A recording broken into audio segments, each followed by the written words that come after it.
जय रीड। आज हम लोग समझते हैं कंप्यूटर मेमोरी के बारे में। ये भी एक बहुत ही इंपॉर्टेंट टॉपिक होता है कंप्यूटर में, जो कि सभी को जानना जरूरी चाहिए, क्योंकि आपको पता है कि मेमोरी ज़रूरत है आपको डेटा को रखने के लिए, गेम खेलने के लिए रैम की ज़रूरत है, रोम क्या होता है, कैच मेमोरी क्या होता है, रजिस्टर मेमोरी क्या होता है, पूरे ओवरऑल हम लोग एकदम डिटेल्स में देखने वाले हैं, ठीक है ना। तो अगर यूनिवर्सिटी के एग्जाम के पर्पस देख रहे हो, या किसी गवर्नमेंट का एग्जाम दे रहे हो, या आप जनरल नॉलेज के लिए, किसी भी पर्पस के लिए क्या है, सही है। तो चलिए हम लोग करते हैं शुरुआत। जैसे सबसे पहले समझते हैं ना कि कंप्यूटर मेमोरी क्या है। यहाँ पर दिख रहा है, ये देखो, ये अपनी याददाश्त को बढ़ा रही है, कुछ चीज़ें याद कर रही है। देखो इसे बत्ती जल रहा है, ठीक है ना, कितना 32 GB का है। तो ये क्या होता है, 32 GB का होता है, ये सारे से हम लोग पढ़ते हैं, ठीक है ना। तो सबसे पहला पॉइंट ये आता है कि सर ये होता क्या है। तो ये एक हार्डवेयर कंपोनेंट होता है। हार्डवेयर कंपोनेंट का मतलब क्या है, जैसे देखो इसको हम टच कर ले रहे हैं, इसको भी हम टच कर रहे हैं, इसको भी हम टच कर रहे हैं, इसको भी टच कर रहे हैं। तो जिसको टच किया जा सके उसको हार्डवेयर बोलते हैं। और ये है क्या, तो एक स्टोरेज सिस्टम है, गोदाम है, क्या करने के लिए, तो वहाँ पे आपको बहुत सारी चीज़ें रखेंगे। लेकिन इसमें क्या रखेंगे हम लोग, तो यहाँ पे पढ़ाई लिखाई तो करना नहीं है, क्या रखेंगे, मूवी रखेंगे। तो आप बोलोगे सर आजकल मूवी कौन रखता है, यूट्यूब पर देखते, तो यूट्यूब भी तो कहीं रखता होगा, ठीक है ना। हो सकता है कि आप उसका फोटो तो जरूर रखोगे, मूवी रखोगे या नहीं रखोगे। आप बोलोगे हाँ ये तो काम करते हैं, ठीक है ना। तो वो भी क्या रहेगा, गूगल ड्राइव में। तो ये सभी के सभी क्या हुए, हार्डवेयर कंपोनेंट, जो कि डेटा को स्टोर रखने का काम करता है। किसके लिए भाई, प्रोसेसिंग के लिए। किसी दिन याद आ गई तो उसके फोटो को देखने के लिए, क्योंकि वीडियो कॉल तो कर नहीं पाओगे, ब्लॉक हो चुके हैं, तो क्या करोगे, देखोगे कहाँ से, तो इस डेटा से आपके मेमोरी से निकाल के, ठीक है ना। आगे समझते हैं। अलग अलग टाइप में बांटा गया मेमोरी को, ठीक है ना। अब यहाँ से जो है ना कि आपका रियल कंसेप्ट स्टार्ट होता है, क्योंकि पिछली बार तो हम लोग इसमें पढ़े थे क्या होता क्या है। मेमोरी को अलग अलग भागों में बांटा गया, क्या, primary memory, secondary memory, cache memory और रजिस्टर मेमोरी। एक और मेमोरी के बारे में पढ़ेंगे जिसका नाम होगा वर्चुअल मेमोरी, ठीक है ना। तो वीडियो को लास्ट तक आप लोग देखते रहिए, सारे के सारे कंसेप्ट आपका मेमोरी होने वाले हैं, क्या कंसेप्ट। और साथ में आपको मैं बताऊंगा कि कैसे अपने याददाश्त कर सकते हो मजबूत, ताकि उसके नाम के साथ कोडिंग को भी कर सके आप याद, ठीक है ना। सॉरी याद तो नहीं कहता, मतलब लॉजिक लगा सके। आगे समझते हैं। जो प्राइमरी मेमोरी होता है ना, इसको भी अलग भागों में बांटेंगे हम लोग, लेकिन एक एक करके डिटेल में समझते हैं। देखिए ध्यान से कैसे सीखेंगे लोग। सबसे पहले प्राइमरी मेमोरी पढ़ेंगे, फिर इसके टाइप पढ़ेंगे, फिर सेकेंडरी मेमोरी पढ़ेंगे, कैच मेमोरी पढ़ेंगे। तो यहाँ से आप एक एक करके देखते जाना, और अगला लग रहा है तो आप नोट डाउन भी करते जा सकते हो, क्योंकि बहुत सारा कंसेप्ट हम लोग क्या करने वाले हैं, देखने वाले हैं। ये जो गोदाम देख रहा है ना, ठीक है ना, ससुर जी देंगे सामान, तो यहीं पर रखना पड़ेगा। पढ़ोगे तो बहुत सारा चीज़ मिलेगा, दहेज मिलता है, नहीं पढ़ोगे ना कुछ खाक नहीं मिलेगा, ठीक है ना। तो ये कंप्यूटर का हुआ, ये रियल लाइफ का हुआ। अगला समझते हैं हम लोग। देखिए मेमोरी जो है ना कि जिसे स्पीड होता है, कोई क्या होता है आपका मतलब स्लो होता है, कोई फास्ट होता है। तो सिंपल से बता दूं, रजिस्टर मेमोरी सबसे फास्ट होता है। क्यों होता है, कैसे होता है, जब रजिस्टर मेमोरी को पढ़ेंगे ना, तब उसका क्या है, जिसका साइज छोटा होगा उसका स्पीड बड़ा होगा, और जिसका साइज मतलब बड़ा होगा ना, स्पीड छोटा होगा। ये सारे चीज़ मैं बताऊंगा फिर से एक बार, तब तक हम लोग क्या करते हैं, आगे पढ़ते हैं, ठीक है ना। देखिए यहाँ पे प्राइमरी मेमोरी के बारे में पढ़ रहे हैं। भैया प्राइमरी मेमोरी क्या है, पीएम, प्राइम मिनिस्टर नहीं, प्राइमरी मेमोरी। प्राइमरी मेमोरी क्या होता है कि मान लो आपके पास एक कंप्यूटर है, ठीक है ना। यहाँ पे मैं कंप्यूटर बना दे रहा हूँ, चलिए यहाँ पे मैंने कंप्यूटर बना दिया, और इस कंप्यूटर के अंदर आपके पास यूट्यूब है। तो यूट्यूब को आप ओपन करने जाओगे तो यूट्यूब को चलाने के लिए कोई मेमोरी चाहिए। तो ये कहाँ से लेकर आएगा मेमोरी, तो ये जो यहाँ पे रैम लगा हुआ है ना आपके कंप्यूटर में, जो हार्डवेयर कंपोनेंट होता है, इसको कहेगा ना सीपीयू कहेगा भाई मेरे रैम भाई मेरे को मेमोरी दो कि उसको यूट्यूब चलाना है, ठीक है ना।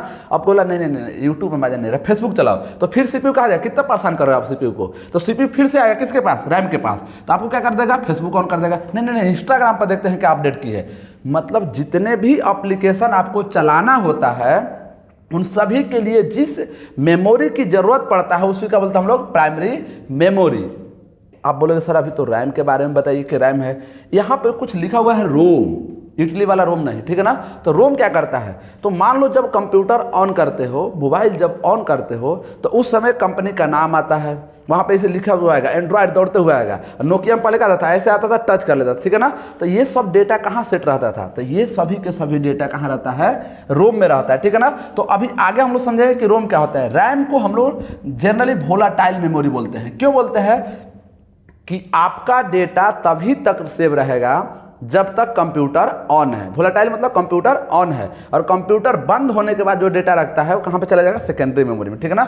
आगे समझते हैं हम लोग प्राइमरी मेमोरी को, जैसे दो भागों में बांटा गया, रैम और रोम में, ठीक है ना। तो फिर हम लोग किसके बारे में पढ़ेंगे, रैम के बारे में पढ़ेंगे, ठीक है। देखिए यहाँ पे जैसे यहाँ पे लिखा है ना रैम, तो रैम क्या है? तो रैम एक प्राइमरी मेमोरी है जिसका काम क्या होता है कि जो भी एप्लीकेशन चलाना हो चलाएगा ये सीपीयू, देख रहे हो इसके बगल में ही है, यही सीपीयू जाएगा इसके पास, ठीक है ना, यहाँ पे लेके आएगा, इसके ऊपर फेसबुक चलाएगा, लेकिन इसके ऊपर क्या लगा रहता है? ऑपरेटिंग सिस्टम, और ऑपरेटिंग सिस्टम के ऊपर क्या होता है? फेसबुक होता है, ठीक है ना। तो ये सब हार्डवेयर कंपोनेंट है। ऑपरेटिंग सिस्टम क्या है? एक सॉफ्टवेयर कंपोनेंट, ठीक है ना, वो भी कौन? System software. तो यहाँ से बोला कि भाई मेरे को मेमोरी तो उसके फेसबुक को चला ले, तो इसको बताया गया किसमें?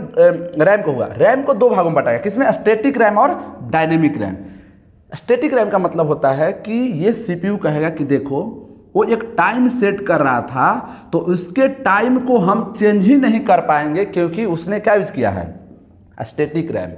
लेकिन डायनेमिक रैम मतलब समय के साथ जो बदल जाए, जो कि क्या है? आप किसको बोलते हो? ठीक है ना, किसी को तो बोलते ही होंगे, ठीक है ना, वो बदल गए। तो डायनेमिक रैम क्या है? ये कहता है कि भाई जो भी डेटा है वो क्या हो जाएगा? बदल जाएगा, और संसार ही बदलाव का क्या नियम है। तो वो छोड़ के चली गई, तो किस पे लग जाओ? पढ़ाई पे, ठीक है ना, दूसरे में मत लग जाओ। तो अब हम लोग समझते हैं अगला कि रोम क्या होता है। तो देखिए रोम एक ऐसा मेमोरी है जो कि परमानेंट डेटा को स्टोर रहता है। लेकिन कन्फ्यूजन क्या हुआ कि सर सेकेंडरी मेमोरी भी परमानेंट है और रोम भी परमानेंट है, तो दोनों में अंतर क्या है? दोनों में अंतर समझाता हूँ। देखिए सेकेंडरी मेमोरी जो होता है ये यूजर के बाद पास परमिशन होता है कि पूरे मेमोरी को खाली कर दो, लेकिन रैम के पास जो डेटा होता है उसको यूजर डिलीट नहीं कर सकता था। नहीं तो लड़का लोग कितना दिखावे में आगे रहता है आप लोगों को पता ही है, ठीक है ना, ठीक है ना। लड़की और बात है जो लड़की को, तो ये क्या, मान लो एक मोबाइल खरीदा वीवो का, और वीवो का डेटा कहाँ था? रोम में। अगर रोम वाले परमिशन दे दिए तो वीवो के जगह पे अपना नाम लिख देगा प्रिंस, कहेगा देखो मेरे नाम से कंपनी खुल गया। ऐसा होता है कि आप कंपनी से जो डेटा है उसको चेंज ना कर सके और हमेशा सेव रहे कहाँ पे? उसमें रखते हम लोग रोम में। तो ये इसलिए बनाया गया। तो जो एंड्रॉयड लिखा हुआ आता है, कंपनी का नाम लिखा हुआ आता है, जैसे इसे हैंड मैच करते हैं, जो भी चीज़ें हैं ना वो सभी के सभी कहाँ रहता है? रोम में। तो क्या सिर्फ कंप्यूटर में ही रोम यूज होता है? नहीं, आप वॉशिंग मशीन में देखो, रोबोट्स में देखो, मतलब जितने भी हार्डवेयर काम में जहाँ पे मेमोरी स्टोर कराने की बात है ना, जो पहले से कंपनी पढ़ा के भेज देती है वहाँ पे। इसके अलावा एक और देखो, जैसे मान लो आपने यहाँ पे मोबाइल बंद करना था, सॉरी ये जो टीवी बंद करना था, तो आप क्या क्लिक करते हो? बटन क्लिक करते हो, किस पे? कंट्रोल करते हो। तो वहाँ भी तो पढ़ाया गया है, तो भी डेटा कहाँ रहता है? रोम में, रैम में नहीं रहता है। जिस बटन से वीडियो ऑन होगा उसी बटन से होगा, दूसरे से नहीं होगा। तो ऐसे सारे काम करते हैं। इसको 3 भागों में बांट दिया गया, आसमान, जमीन, पाताल, ठीक है ना, सुनते हो ना। इसको 2-3 भागों में कैसे बांटा गया आगे समझिए। ये रोम है, सॉरी पी रोम, ईपी रोम और ईपीपी रोम, ठीक है ना। इसको मैं समझाता हूँ एक रियल टाइम एग्जाम्पल से, क्योंकि बहुत सारे बच्चों को कन्फ्यूजन होता है। देखिए यहाँ पे एक लड़की थी, इसकी जो ना शादी ठीक हो गई, ठीक है ना, शादी होने लगा। तो शादी हुई, कहाँ जाएगी? ससुरा में जाएगी अपने। अब ससुरा में जाएगी तो उसको लड़ाई भी करना है, ठीक है ना, 1-2 दिन तो सही रहेगी। तो इसकी ना एक भाभी थी, देखो ये भाभी है उसकी, ठीक है ना, ये भाभी है। भाभी इसको पढ़ाने लगी। क्या पढ़ाने लगी? जैसे रैम को जब बनाया जाता है ना तभी पढ़ाता है, इसको पढ़ाने लगी कि देखो किसी को खाना नहीं देना है, आपको क्या करना है? लड़ाई करते रहना। अब इसके माइंड में पढ़ाया गया। अब लड़की क्या है? ऐसे दिमाग होता नहीं है, कहाँ होता है? यहाँ पर दिमाग होता है, पता ही है। अब जो भी ब्रेन में पढ़ाया गया ना परमानेंट सेट क्या हो गया? सेट हो गया। जब ये जाएगी ससुरा में, तो ससुरा में जाने के बाद जो भी चीज़ें इसको पढ़ाया गया था ना वही काम करना स्टार्ट कर देगी। रोज घर पे क्या रहेगा? लड़ाई रखा हुआ है। लेकिन आज के समय में बदला भी जा सकता है। लड़की को क्या किया ना कि इसका जो पागला था ना, जो शादी किया था, ठीक है ना, इसका जो हस्बैंड था, इसको बोला कि देखो जानू तुम एक काम करो, कोई भी सीरियल देखो, धारावाहिक देखो। तो धारावाहिक जब देखने लगी तो धारावाहिक क्या है? यहाँ पे जो सास बहू देखने लगी, तो प्रोग्राम के माध्यम से इसके माइंड में चेंज आ गया। किसके माध्यम से? प्रोग्राम के माध्यम से। तो यही कंसेप्ट दिया कि भाई कंपनी वाले तुम चेंज कर दिए हो और वीवो कंपनी बिक गया किसके नाम से? प्रिंस के नाम से। तो अभी प्रिंस कैसे चेंज होगा? तो बोला गया कि देखो प्रोग्राम के माध्यम से चेंज किया जा सकता है। मतलब ये हुआ कि जो डेटा परमानेंट था उसको भी चेंज किया जा सकता है। जैसे आपकी पत्नी जो सीख के आई थी, फिर उसके बाद में बदलाव ला सकते किसे? धारावाहिक दिखा के। अब जो धारावाहिक देख रही थी ना तो सासू माँ को अपनी माँ समझने लगी, और जैसे ही धारावाहिक बंद हुआ ना तो सासू माँ को दुश्मन समझ ली। अगला दिन दिमाग लगाया उसका हस्बैंड, बोला ना कि इसको माइंड में जो भी उसके भाभी पढ़ाई थी ना इरेज कर दो। इरेज मतलब क्या है? जो पहले डेटा फिट था ना उसको साफे खत्म कर दो। तो फिर से ये क्या करेगी? अब तो हैबिट हो चुका था, यानी कि erasable programmable read only memory, यानी कि इस डेटा को आप इरेज कर सकते हो। किसके माध्यम से? इलेक्ट्रिसिटी के माध्यम से। तो इसको क्या बोला गया? Electrical erasable programmable read only memory, यानी कि आज के समय में इस परमानेंट डेटा को भी इरेज किया जा सकता है। लेकिन ये जो डेटा स्टोर कर रखता था कंप्यूटर के बाद भी, इसलिए इसको क्या बोला गया, नॉन वोलेटाइल मेमोरी। ठीक है ना, आई होप कि ये चीज़ें समझ में आया होगा। तो यहाँ पे देखिए ये रैम है जो है ना कि कंपनी क्या किया, इसको पढ़ा दिया, जैसे उसकी भाभी पढ़ा रही थी और पढ़ाने के बाद इसको फिट कर दिया गया। ठीक है ना, तो ये है मदरबोर्ड जो कि सर्किट होता है इलेक्ट्रिसिटी में, और यहाँ पे क्या कर दिया जा रहा है, इसको फिट किया जा रहा है ताकि भाई ये क्या करे, यहाँ पे फिट रहे। आगे डिफरेंस देखिए, डिफरेंस छोटा सिंपल सा है कि इसका full form random access memory होता है, इसका क्या होता है, रीड ओनली मेमोरी। ये वोलेटाइल होता है, मतलब जब तक कंप्यूटर ऑन रहेगा तभी तक डेटा रखेगा, ये कंप्यूटर ऑफ होने के बाद भी रखेगा। ठीक है ना, ये क्या करता है, कोई भी डेटा को रनिंग, जैसे कि रनिंग प्रोग्राम को क्या करता है, एक्सिक्यूट करता है। लेकिन ये बायोस मतलब बेसिक इनपुट आउटपुट, जैसे इसमें UEFI भी होता है, ये कंप्यूटर सभी क्या करता है, भाई रेडी हो जाओ काम करना है, उन सब चीज़ों को क्या रखता है, डेटा को रखता है। ठीक है ना, आगे देखिए सेकेंडरी मेमोरी, क्या बात है, इतनी क्यों खुश हो तुम, ठीक है ना। तो इसको क्या कर देंगे, स्टोर में कर देंगे, कहाँ पे, घर पे ले जाएंगे। ठीक है ना, नहीं तो ड्रम में स्टोर कर दो इसको। ये जो है ना, एक जो है ना कि खुद ही स्टोर हो चुकी है, ये कर रहे ना भाई, तुमको जहाँ लेके चल रहा है ना, पानी में लेके तैर, तो कोई नहीं लेके जा रहा, खुद ही बहते जा रही है। ठीक है ना, तो ये भी क्या एक डेटा है, स्टोर कहाँ हो चुकी है, परमानेंट स्टोर नहीं हुए। ठीक है ना, ये सिंपल से स्टोर है, बाद में क्या जग जाएगी, अभी नाटक कर रही है। अब सेकेंडरी मेमोरी था ना जो सबसे फेमस था, इसका नाम क्या है, HDD, और दूसरा क्या है, SSD। एज का फुल मतलब है hard disk drive. Hard disk मतलब काड़ा जो इसको टच कर सके। डिस्क मतलब देखिए ये क्या हो गया, डिस्क हो गया। और ड्राइव मतलब ये जो ना ऐसे चल रहा है, चले बचपन में याद करो जो ना कैसेट होता था ना, तो चलते रहता, वो भी नहीं था DVD। तो DVD क्या होता था, ऐसे चल रहा था। DVD में एक दिन क्या किया, थोड़ा सा तोड़ दो, तो बोला यार देखो अच्छा से नई मूवी आ रहा है, झिलझिलाने लगा।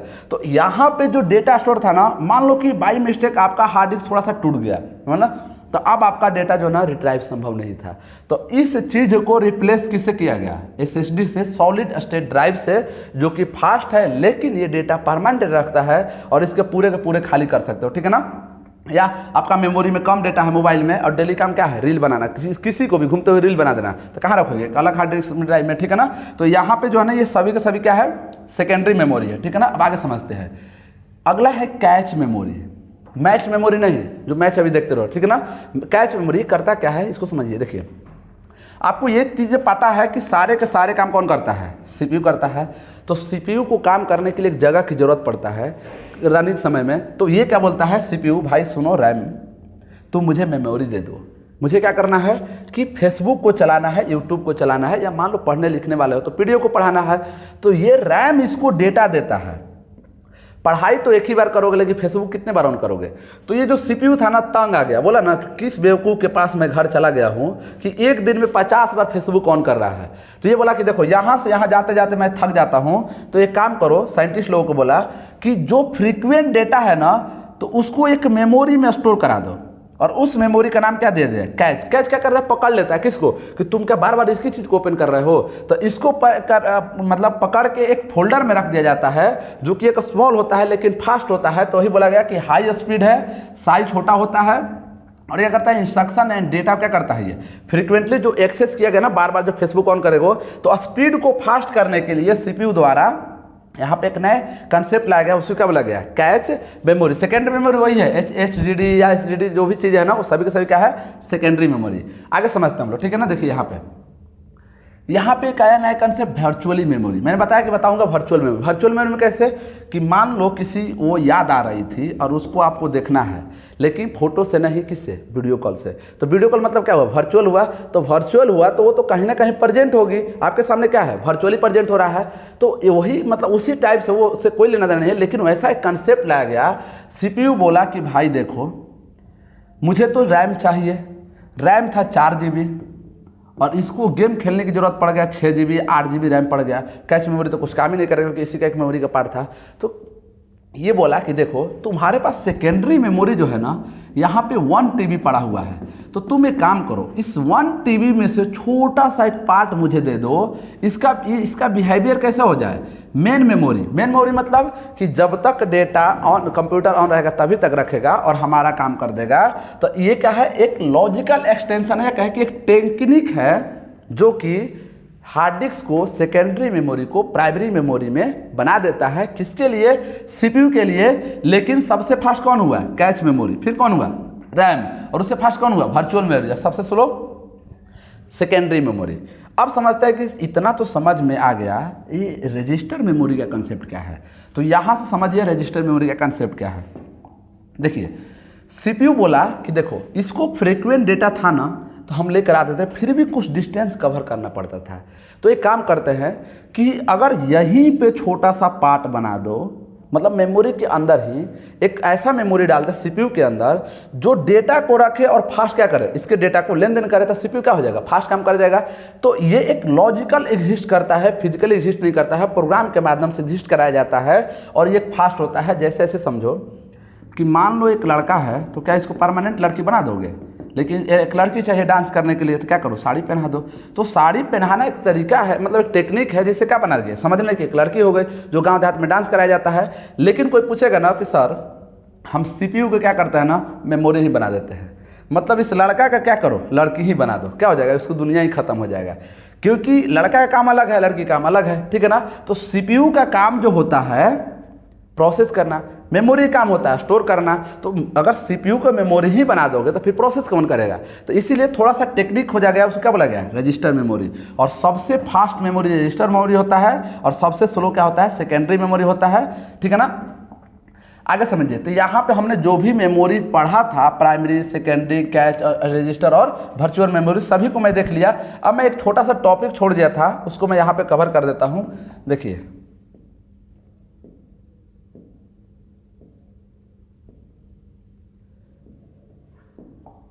यहाँ पे, तो इसका मतलब ये होता है कि जैसे जैसे मेमोरी का साइज बढ़ेगा स्पीड क्या हो जाएगा, घटेगा, और जैसे जैसे साइज घटेगा स्पीड क्या हो जाएगा, बढ़ते जाएगा। तो सबसे फास्ट रजिस्टर मेमोरी और मैग्नेटिक सॉलिड, ये एसएसडी इसको बोलते हैं, मैग्नेटिक में एचडीडी जाता है। पहले क्या था, ऑप्टिकल फाइबर, मैग्नेटिक ट्यूब से बहुत सारा था, लेकिन फास्ट मेमोरी कौन है, रजिस्टर मेमोरी। आई होप कि आप लोग को ये वीडियो समझ में आया होगा। पूरे वीडियो को मैंने डिटेल में समझाया डायग्राम के माध्यम से, ताकि आप लोग इसको समझ सके। फिर अगले वीडियो मिलते हैं, तब तक के लिए धन्यवाद।